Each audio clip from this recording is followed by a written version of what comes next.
आज हम लोग देखने वाले हैं ब्रांच अकाउंटिंग का सेकेंड लेक्चर। इंट्रोडक्शन पिछले क्लास में हम लोगों ने ले लिया था। आज हम लोग सेकेंड लेक्चर पे हैं, जहां पर आज हम लोग एक मेथड पर अकाउंटिंग ट्रीटमेंट पे हम लोग डिस्कशन करेंगे। देखिए, मैंने जैसा कि पहले बता दिया था, अगर कोई स्टूडेंट कंफर्म ना हो तो पहले पिछले लेक्चर को कंफर्म कर लें, ताकि इस लेक्चर को समझना उनके लिए आसान हो जाए। मैंने लास्ट क्लास में डिस्कशन किया था ऑलरेडी कि डिपेंडेंट ब्रांच के लिए हेड ऑफिस के द्वारा अकाउंटिंग किया जाता है।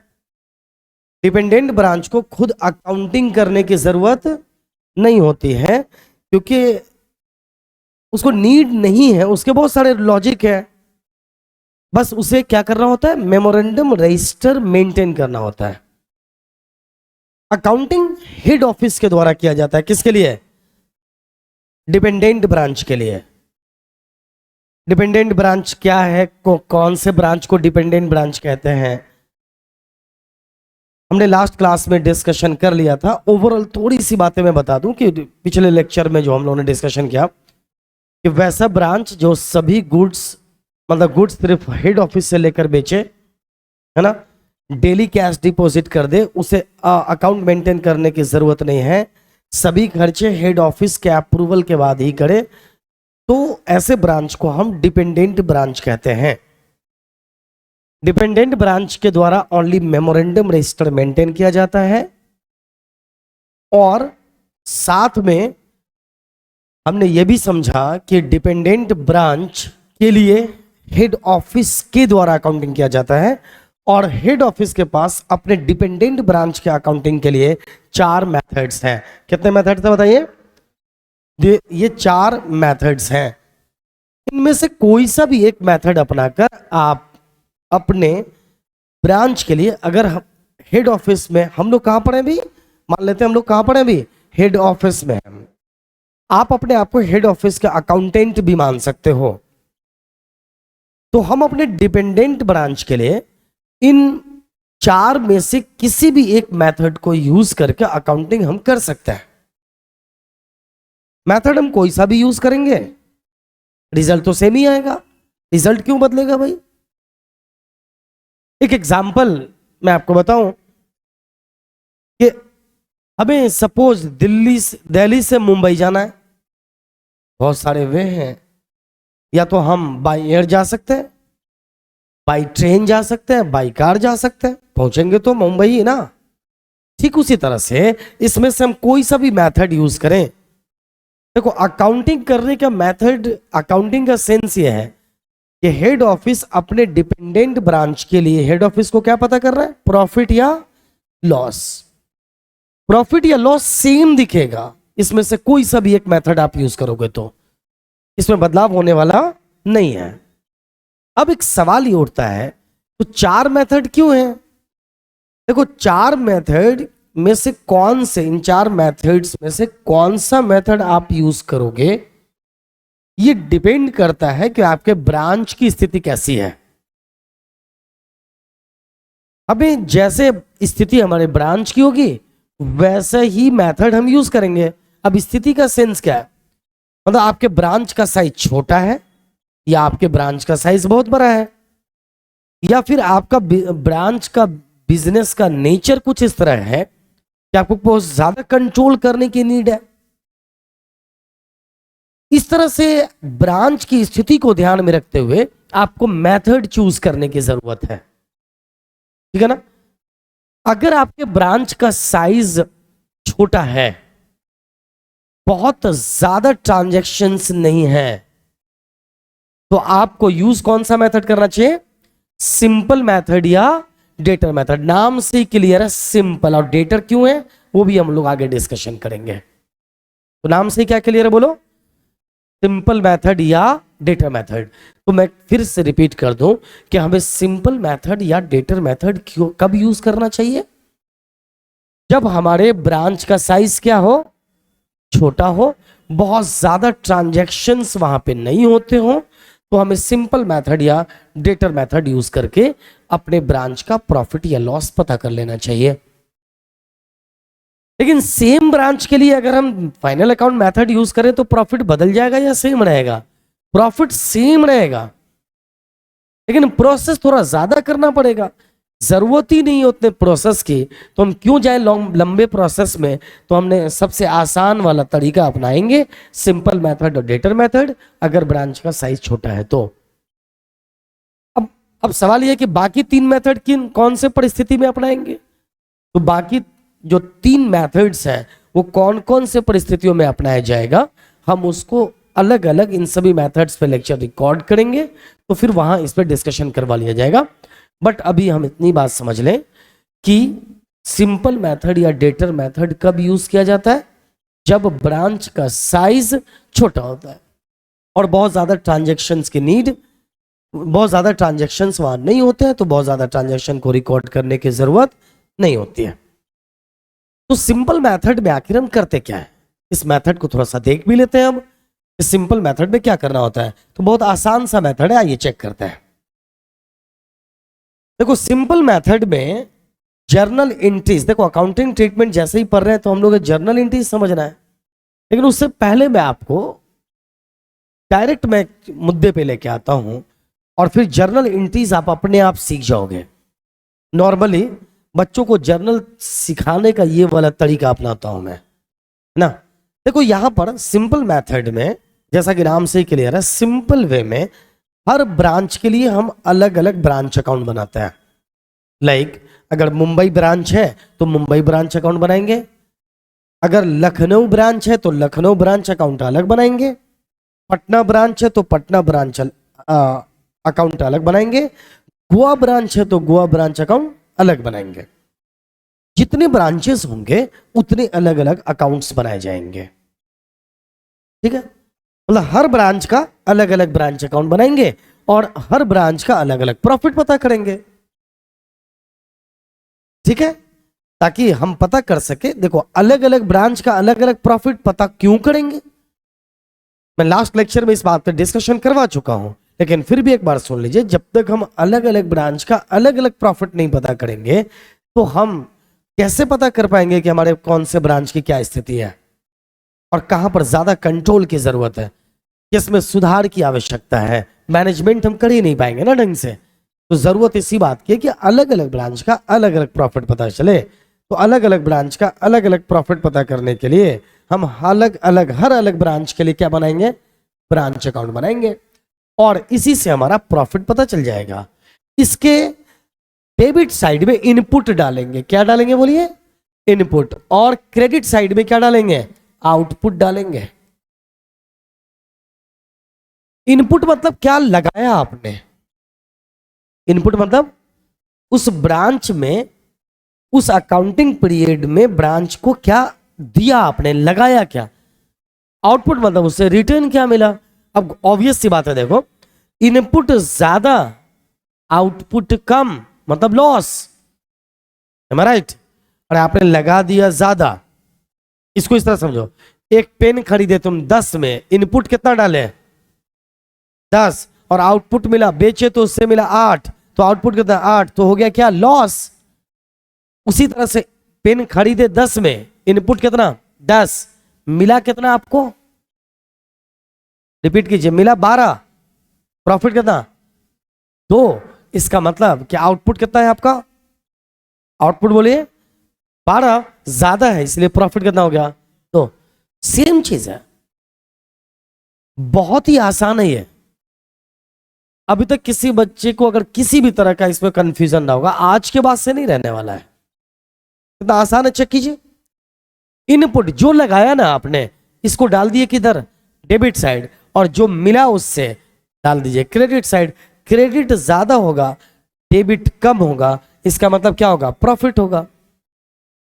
और मैंने लॉस के बारे में बताया इससे पहले कि अगर डेबिट ज्यादा और क्रेडिट कम, इसका मतलब लॉस।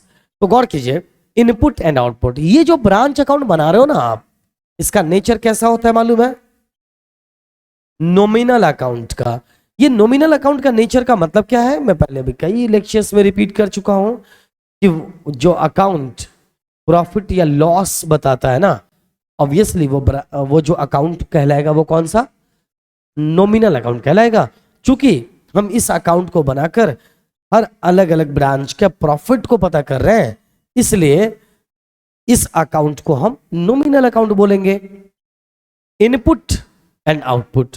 अब इनपुट में क्या क्या डाला आइए चेक कर लेते हैं। देखो ब्रांच है तो ब्रांच में हम कैश गुड्स भी बेच सकते हैं और क्रेडिट पे भी गुड्स बेच सकते हैं। हमारे डिपेंडेंट ब्रांच को हो सकता है हमने ये कह दिया हो कि देखो तुम्हें सिर्फ कैश गुड्स बेचना है, वो ये भी सकता है कि हमने कह दिया हो कि तुम कैश के साथ साथ क्रेडिट गुड्स भी बेच सकते हो। तो इस साल के शुरू में उस ब्रांच में ऑलरेडी पहले से क्या मौजूद था, तो इस साल के लिए तो वो इनपुट हुआ, यस या नो। तो उसको हम लिखेंगे to balance B D, assets in the beginning. इस ब्रांच के मान लो हम ये बना रहे हैं, सपोज करो गोवा ब्रांच अकाउंट। तो गोवा ब्रांच में इस साल के शुरू में सपोज हम बना रहे फॉर द ईयर एंडेड, साल जो मैंने लिख रहा हूं वो 31 मार्च 2013 है। तो ये साल शुरू कब होगा, 1 अप्रैल 2022 23 ना, तो 2023। तो ये शुरू कब हुआ होगा ये साल, 2022 में, 1 अप्रैल 2022 में ये शुरू हुआ होगा। डन।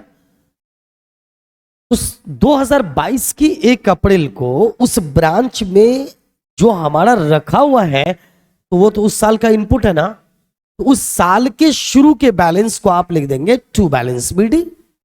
और क्या क्या है, स्टॉक हो सकता है पहले से मौजूद हो, ठीक है ना।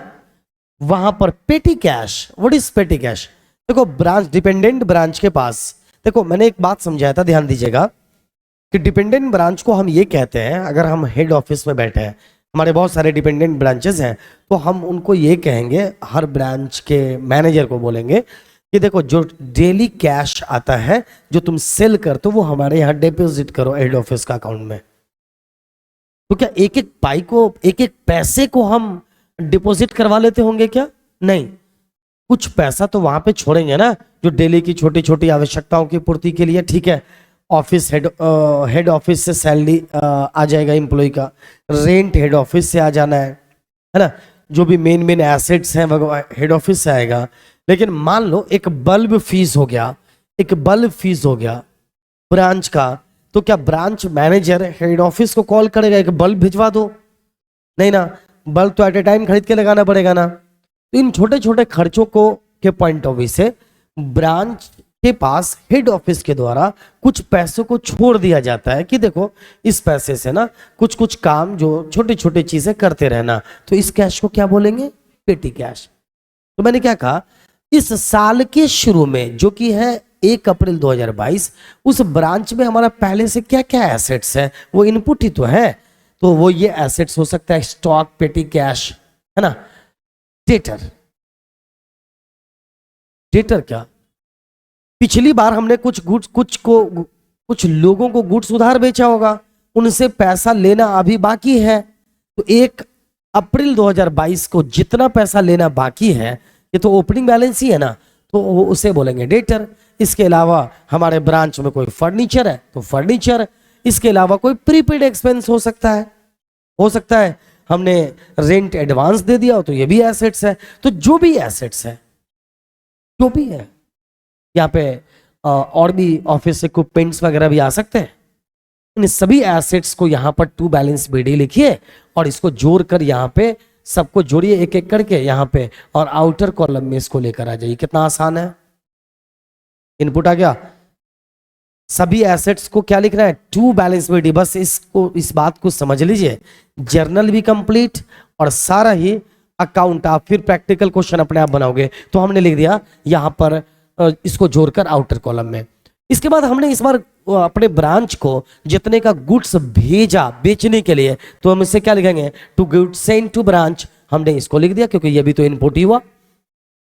इसके अलावा जितना भी कैश हमने सेंड किया, जितना भी कैश सेंड किया किसको, ब्रांच को, जैसे कि सैलरी के लिए, रेंट के लिए, वेजेस के लिए, तो फिर लिखेंगे टू कैश और बैंक फॉर एक्सपेंस, ये भी तो इनपुट हुआ ना, हमने इसको बाहर कर दिया।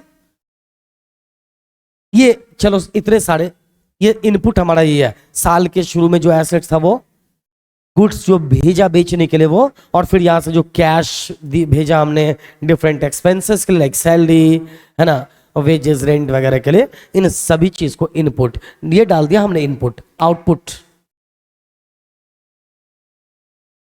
Bye balance B D outstanding expense. अगर पहले से कोई आउटस्टैंडिंग एक्सपेंस है तो इसे आप लिख सकते हैं। अब आइए, इन the beginning of any creditors, अगर साल के शुरू में, देखो बीडी का सेंस समझिए, अगर साल के शुरू में कोई लायबिलिटी है हमारे सर पे, समझ रहे हो, तो हम इसको क्या लिख देंगे, बाय बैलेंस बीडी लिख देंगे। अगर एसेट्स को टू बैलेंस बीडी लिख रहे हो तो लायबिलिटी को तो बाय बैलेंस बीडी लिखना पड़ेगा, कॉमन सेंस की बात है। इसके अलावा आउटपुट का मतलब क्या है, by bank account, cash sales, cash receipt from debtor और ऑन लेजर अकाउंट्स। अब आउटपुट का क्या मतलब है, देखिए हमारे ब्रांच ने करेंट ईयर में जो कैश सेल किया, जो गुड्स कैश में बेचा वो, और जो डेटर से मिला वो, ये तो आउटपुट ही है ना। हमारी ब्रांच ने साल के दौरान जो कैश में गुड्स बेचा, जो कैश आया वो, और साथ में जो डेटर से कैश मिला वो, दोनों को मिला दें तो ये हमारे लिए आउटपुट है। इसको हम यहां बाहर लिखेंगे। By goods send to branch का मतलब है कि अगर गुड्स रिटर्न आ गया तो by goods send to branch लिखेंगे। जैसे देखिए, अगर हमने ब्रांच में गुड्स भेजा तो क्या लिखेंगे, to goods send to branch. लेकिन ब्रांच किससे हमारे यहां गुड्स रिटर्न आ गया तो क्या लिखेंगे, by goods send to branch, यानी गुड्स रिटर्न बाय ब्रांच। ठीक है, ये भी आउटपुट आएगा। इसके बाद आइए, कॉमन सेंस की बात है, बाय बैलेंस शीट, साल के अंत में जो एसेट्स बच गया, मामला खत्म हो रहा है, साल के अंत में जो एसेट्स बच गया ना, हम उसको बाय बैलेंस शीट ही लिखेंगे। जैसे स्टॉक जो बच गया, पेटी cash, सन्डी debtor, prepaid expense, furniture. Clear, तो ये सारा हो गया आउटपुट। अब आप गौर करेंगे, सिंपल सी बात यह है, अगर ये इनपुट कम है, ये सारा मिलाकर, और आउटपुट ज्यादा है, तो ये क्या कहलाएगा, प्रॉफिट। और हम इसको कहां भेजेंगे, to general profit and loss account. Am I right. और ये ब्रैकेट में क्या है, ये प्रॉफिट। लेकिन अगर लॉस है तो भी general profit and loss account में ही भेजेंगे, है ना। तो ये यहां पर आएगा bye general profit and loss account. क्या आएगा, ये बाय मिस्टेक आ गया, bye general profit and loss account. अगर क्या है तो लॉस है तो डन। तो this is very easy, I think समझ में आ गया होगा 100% बच्चों को। तो जितना इनपुट है डेबिट साइड में जान लो, आउटपुट को किधर डालेंगे आप, क्रेडिट साइड में, और इस तरह से आपका ब्रांच अकाउंट तैयार है। अब सवाल एक ये है, बस 2 मिनट और ध्यान दीजिए और सारी जर्नल एंट्रीज को आप कंफर्म कर लोगे। हो सकता है कि आपसे डायरेक्टली ये पूछ दिया जाए कि ये सारे ट्रांजैक्शंस देने के बाद आपसे ब्रांच अकाउंट ना मांगा जाए, बोल दे कि नेसेसरी जर्नल एंट्री करो in the head office book, और हेड ऑफिस की बुक में आपको जर्नल एंट्री करना है। तो आप चेक कर लीजिए क्या करेंगे एंट्री, ध्यान से देख लीजिए। ये बैलेंस को तो हम लिख चुके होते हैं, ठीक है, इसको अभी हटाइए। जब आप ब्रांच को गुड्स भेजोगे तो हेड ऑफिस में बैठ के क्या एंट्री करोगे गुड्स भेजने की, Goa branch account debit to goods send to branch account, एक एंट्री हो गई, हाँ या ना, अरे बोलिए। और ब्रांच ने अगर गुड्स रिटर्न कर दिया तो goods send to branch account debit to Goa branch account. अगर गोवा है तो गोवा ब्रांच। मेरे ख्याल से अपने आप समझ में आ रहा है क्या, उन्हें रटने की कोई जरूरत है नहीं। मैं बार बार कहता हूं किसी एक क्लास से अकाउंट को ठीक कर लो, हर चैप्टर, किसी एक चैप्टर को ठीक कर लो, दूसरे चैप्टर का 90% आपका अपने आप ठीक हो जाना है। 90% की बात कर रहा हूं। पोस्टिंग मतलब कि जो अगर आपको आता है तो ये चीजें समझ में आती होगी, आप इसको कन्वर्ट करके लेजर से जर्नल पे तो आ ही सकते हो। चलो, हमने कैश भेजा ब्रांच को, क्या लिखेंगे? Branch account debit to cash account. Profit हुआ तो क्या लिखेंगे? Branch account debit to profit and loss account. अच्छा, यहां पे to branch to balance of branch liability if any, अगर कोई ब्रांच लायबिलिटी का बैलेंस है तो यहां पे आप लिख सकते हैं। अब आइए, अब गौर करें, कैश जो आया यहां पर एंट्री क्या किया हमने? बैंक अकाउंट डेबिट टू, जो भी कैश आया तो इसके लिए हम क्या एंट्री करेंगे? पैसा आया तो बैंक अकाउंट डेबिट या cash account debit to Goa branch account. और ये एंट्री मैं आपको पहले बता चुका हूं। लॉस होगा तो आप सीधे लिखेंगे general profit and loss account debit to Goa branch account. मेरे ख्याल से सारी एंट्री समझ में आ गई होगी, टेंशन लेने की जरूरत है। तो आपको मैंने पहले जर्नल एंट्री क्यों नहीं सीखा? आपके दिमाग में डाल लेना, सिंपल मेथड और डेटा मेथड में हम ब्रांच अकाउंट बनाते हैं, डेबिट साइड में इनपुट डालते हैं, क्रेडिट साइड में आउटपुट डालते हैं। साल के शुरू का एसेट्स इनपुट, साल के अंत का एसेट्स आउटपुट। कैश भेजा तो इनपुट, कैश मिला तो आउटपुट। गुड्स भेजा तो इनपुट, गुड्स रिटर्न आया तो आउटपुट। इससे ज्यादा कुछ बात है ही नहीं मेरे ख्याल से। प्रॉफिट अगर होगा तो प्रॉफिट एंड लॉस क्रेडिट, और अगर लॉस होगा तो प्रॉफिट एंड लॉस डेबिट। अब एक बात मैं बता दूं, general profit and loss account क्या है? देखो, हम पहले तो अलग अलग ब्रांच के लिए अलग अलग प्रॉफिट या लॉस पता कर रहे हैं, लेकिन हमारा अगर 50 ब्रांच है तो हमें यह भी तो जानना है ना कि सभी 50 ब्रांचेस के प्रॉफिट एंड लॉस हमारे लिए कितने हैं। कुछ हेड ऑफिस के भी तो एक्सपेंसेस होंगे। इन सारी चीजों को हम उठाकर कहां लेकर जाएंगे? General profit and loss account में। हम इसमें थोड़ा सा और डिटेल करेंगे नेक्स्ट लेक्चर में कि general profit and loss account क्यों। क्योंकि मैं एक बात जानता हूं कि मैक्सिमम बच्चे को general profit and loss account लिख तो देते हैं, कई बार कंफ्यूजन होता है कि sir profit and loss account या general profit and loss account, why the word general is used. इन सारी बातों को हम लोग नेक्स्ट लेक्चर में देखेंगे। बस इसका अब एक बार जर्नल कंफर्म कर लीजिए ताकि आपको यकीन हो जाए कि हाँ वही चीजें थी और कुछ खास था नहीं। देखिए, फॉर ओपनिंग बैलेंस क्या करोगे बताओ? For opening balance of branch assets क्या है? Branch account debit to branch opening stock to branch petty cash to other assets. कोई दिक्कत है क्या? वही एंट्री थी। तो क्लोजिंग के लिए क्या करोगे? इन सभी को डेबिट करके ब्रांच को क्या करोगे बोलो? क्रेडिट। पहली एंट्री कंप्लीट। चलिए next, for opening balance for balance branch liability. मैंने आपको बताया ना, अगर एसेट्स के लिए ब्रांच को डेबिट करके एसेट्स को क्रेडिट कर रहे हो तो निश्चित तौर पर लायबिलिटी के लिए क्या करोगे? Branch liability account debit to branch account. Any problem? जो आपने बाई साइड में देखा था। For goods sent to branch, branch account debit to goods sent to branch, ये एंट्री थी, हाँ या ना? Next, for cash draft sent to branch, branch to cash. For goods return by branch, goods sent to branch to branch, मैंने अभी अभी आपको बताया। फॉर रेमिटेंस ऑफ, मैंने ये भी बताया, कैश आया तो कैश और bank account debit to branch account. आप when goods are sold by branch and intimated to head office. चलिए आइए देखते हैं। अब गौर कीजिए, यहां पर ब्रांच ने गुड्स बेचा और हेड ऑफिस को बताया, इसके लिए क्या एंट्री होगी? No journal entry. अब इसका क्या रीजन है? अरे भैया बेचा अभी तो कैश आया, इसकी एंट्री तो आप ऑलरेडी कर चुके ना, यहां पर ध्यान दे रहे हो क्या? डेटर से पैसा मिला, देखो क्या हुआ होगा ना, आपने उधार बेचा, ठीक है। ब्रांच, आप तो मेरे मैनेजर हो ना अगर आप ब्रांच में हो तो सीधी सी बात यह है कि उससे जो हमें कैश आया, या तो कैश सेल किया तो कैश आया, या डेटर ने जो पैसा दिया उसका पैसा आया, तो क्रेडिट सेल को हम यहां पे नहीं दिखाएंगे। रीजन मैं आपको बताता हूं, मतलब इसके यहां पर अगर सेल किया गया ना, गुड्स जब बेचा गया है, तो हम इसके लिए जर्नल एंट्री नहीं करेंगे। ये सीधी सी बात, इसको एकदम एग्जैक्टली आप तब समझेंगे जब हम एक पहला प्रैक्टिकल क्वेश्चन को हम लोग लेंगे। That's all. अब ये समाप्त होने वाला है, बिल्कुल देखिएगा।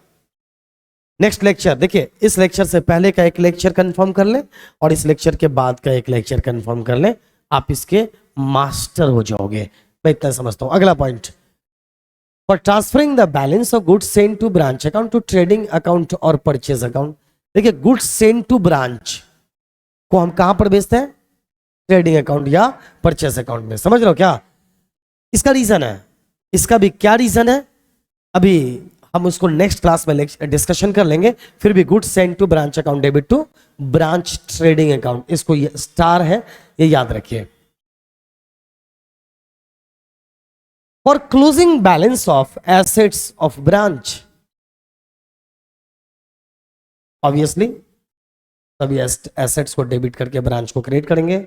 लायबिलिटी के लिए इसका उल्टा करेंगे, ब्रांच को डेबिट करके ब्रांच क्रेडिटर है या आउटस्टैंडिंग एक्सपेंस है, इसको हम क्रेडिट कर देंगे। हो सकता है बिजली बिल बकाया रह गया होगा साल के अंत में, इज इट पॉसिबल और नॉट? लेकिन यही जो अगले साल जाएगा ना, तो ये इनपुट बन जाएगा, ये ध्यान रखिएगा। मेरे ख्याल से अगर आप अकाउंट को देख लेते हैं तो आपको कोई परेशानी मेरे ख्याल से नहीं होगी। अब देखिए प्रॉफिट होगा तो मैंने आपको कहा कि general profit and loss account credit होगा, लॉस होगा तो जनरल प्रॉफिट एंड लॉस क्या हो जाएगा? डेबिट हो जाएगा। और बस आपका ये सारी चीजें खत्म है। अब इससे ज्यादा आपको कोई परेशानी नहीं होगी। फिर इसको आप चेक कर लीजिए, आपको लगेगा कि सेम चीजों को उठाकर हमने लाकर पोस्टिंग में डाल दिया है, तो या तो वो सीख ले या ये सीख ले, तो क्यों ना इसे ही सीख ले। हमारा फॉर्मेट भी क्लियर और जर्नल एंट्री भी क्लियर। इससे जर्नल को याद रखना भी आसान होता है। नॉर्मली बच्चों को जर्नल बताया जाता है, मेरे ख्याल से जिस तरीके को हमने अपनाया आपका दिमाग अपने आप काम कर रहा होगा। तो मुझे लगता है आज के लिए इतना काफी है। नेक्स्ट लेक्चर को आप जरूर कंफर्म करें जिसमें हम प्रैक्टिकल क्वेश्चन लेंगे, और जो भी मैंने आज बताया है कि कुछ कुछ चीजें अभी बताया, तो उसको हम नेक्स्ट लेक्चर में, कुछ के रीजन क्या है, कुछ बातें ऐसी होती है जिसको हम कंफर्म एट ए टाइम नहीं कर सकते। एक प्रैक्टिकल एग्जाम्पल के साथ जब बात करेंगे, प्रैक्टिकल क्वेश्चन के साथ, तो वो आपका 100% कंफर्म हो जाएगा। आज के लिए इतना काफी है। मिलते हैं नेक्स्ट लेक्चर में एक नए उत्साह के साथ। Best of luck.